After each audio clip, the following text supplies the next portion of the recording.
Hello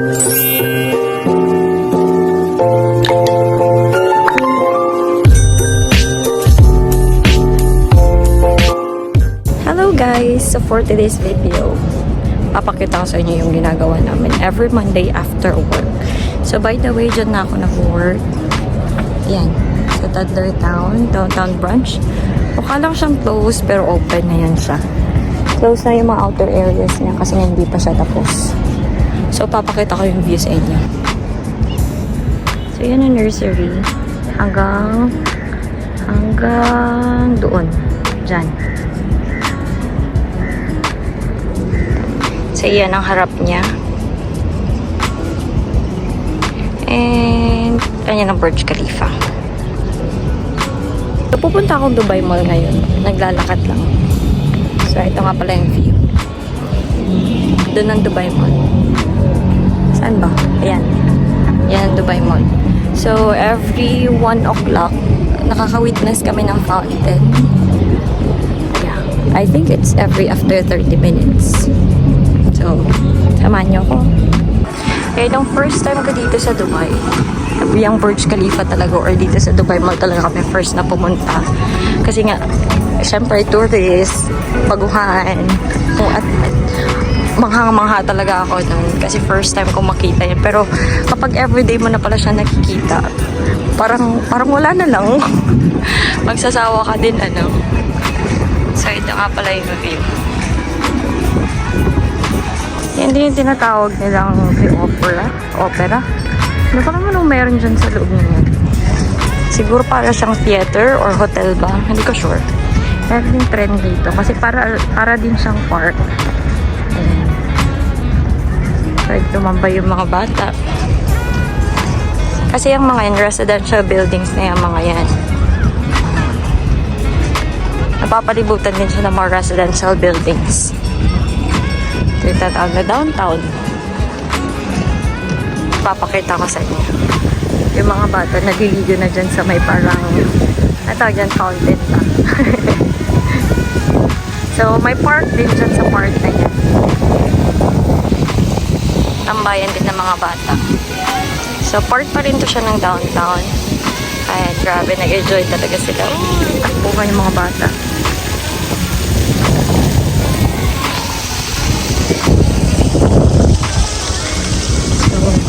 Umikot lang tayo kasi walang shortcut. Medyo malayo-layo rin papuntang Dubai Mall. Paglalakad ka rin siguro ng mga, kasi nag-out ako ng 5:30 or 40, 10 minutes na ako naglalakad. Mga 10 to 15 minutes kang maglalakad siguro. So yan na yung the opera na sinasabi ko kanina. So yung mga puno yan, yung mga nakabalot na yan, dates. Yeah, yan yung dates. So, meron ng mga naghihintay ng fountain tulad niya. Actually, pag pumasok ka dyan, meron din yung bayad dito. I think 20 dirhams. Para mas ma-witness mo yung fountain show ng mas malapitan. Tapos, meron din tayong tinatawag na tawag na dito. Basta may tawag dyan. Yung magbabangka ka dyan sa may tubig. I think ang entrance dyan is 65. I think. Feel ko mag-i-start na yung fountain. Oh. Kasi nagsa-try na sila. Kita nyo ba yan? So, ayun lang. Yan yung everyday view ko. Everyday kong nakikita dito.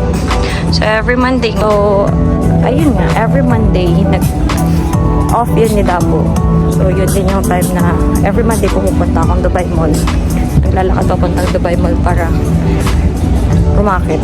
So every Monday meron kami side job. I think magi-start na yung fountain. Wait lang. And so feel ko magi-start na yung fountain. Manood muna tayo. Para si Dapo maghintay sa loob ng Dubai Mall. Ayan na.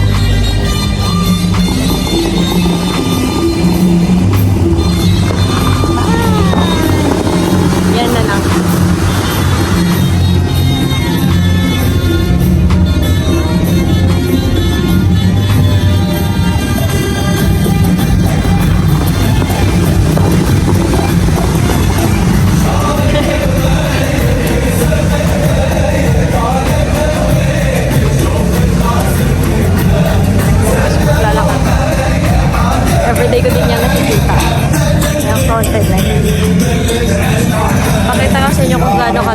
yung mga nanonood din ng fountain show. So yung mga nasa loob, kasi meron yan siyang gate eh. Yung mga nasa loob na yan, nagbayad yan sila para makapasok dyan. And nandito na tayo sa harap mismo ng Burj Khalifa. So na yung Burj Khalifa. Pakita ko sa inyo. So yun na yung Burj Khalifa. Nasa mismo harap na tayo. So yan yung fountain. Ongoing ang fountain show. Ayan na yung Dubai Mall. So habang naglalakad,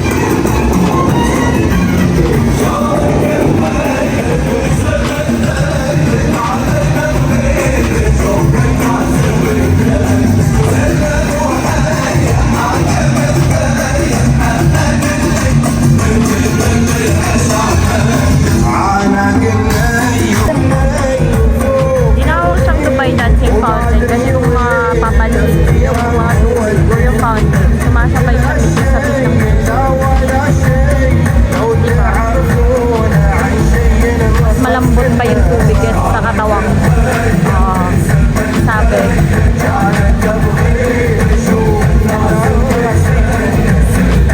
Ganda. Ayun lang. Background ko na lang yan. Gawin ko na lang background. So, malapit na tayo sa Dubai Mall. So, yun na nga. Nagpapa-Dubai Mall kami every Monday. Kasi meron kaming side job. So, it starts from 8 o'clock to 10. So, basketball siya. Committee kami ng basketball. Sa awa ng Diyos. Tuloy-tuloy naman siya. Every Monday. 2 years. 2 years na kami rumarakat doon. So, malaking tulong din sa pang-araw-araw na rin. Pambiling bigas, tubig, like that. So, kita-kits na lang mamaya. Ako na si Uncle. Ayun siya. One. Naghihintay na. Ay, iba yun nakuha, buwak. Ayan siya. Ayan. Okay. Say hi! Pagod. So, yun lang. Nakita na kami. Alas 8 pa naman yung rocket. So, alas 6 pa lang. So, meron pa kaming 2 hours para maglibot dito sa Dubai Mall. Wala, maglibot lang. Window shopping. Magkaya ka naman. Oo nga. Sa KFC kumain. Nag-self-service na lang kami ng order. Oh, number 89. Yeah.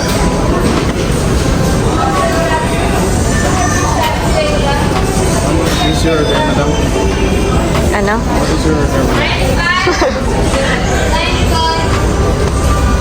Hindi nakapanood ng OG Dayo versus PBA Moto Club nung Saturday.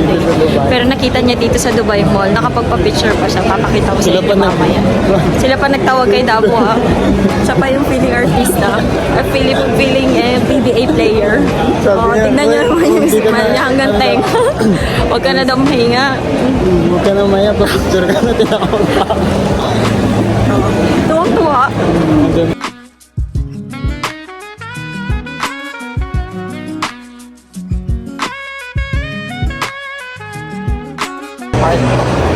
Actually, may player pa dyan. Ayun o, yan. Sila yan. Hindi ko alam ang pangalan. Hindi ko kilala ang mga yan. Oh, lumabas kami ulit kasi nagbabakasakali siya na baka nandito doon sa labas sa ibang mga PBA players. So, ongoing ang fountain.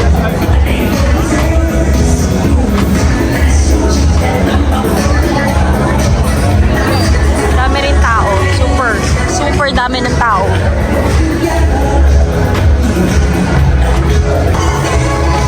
Wow! So, yun ang Burj Khalifa. So, ito na yung night view. Inabutan na kami ng gabi.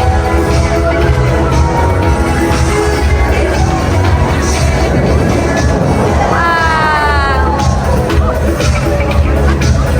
So, yun lang. Medyo na-overwhelm lang kami sa mga nakita niya. Actually, hindi ko sila kilala. Pero mga idol niya.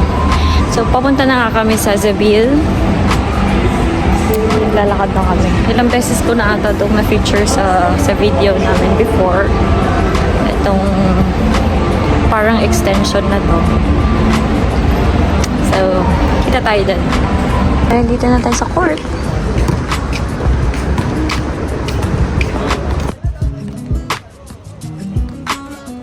Hindi kita dyan, buang. Oh, nag-tripon siya, hindi naman kita. Oh.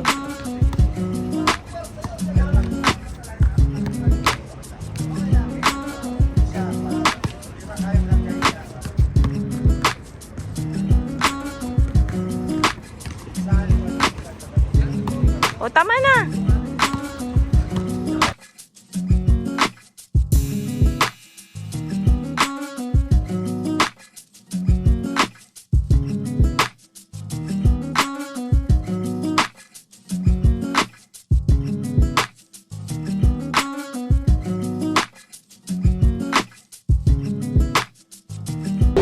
Again, we're back! So, katatapos lang po. 11 o'clock na ng gabi. So, medyo na-delay siya kasi nga maraming mga interruptions. Pupunta si Mark Pingris. May mga overtimes. So, naglalakad na kami papuntang bus. So, yun lang. Dito na natapos ang aming araw. So, this is our work after work. So, that's all. Thank you for watching.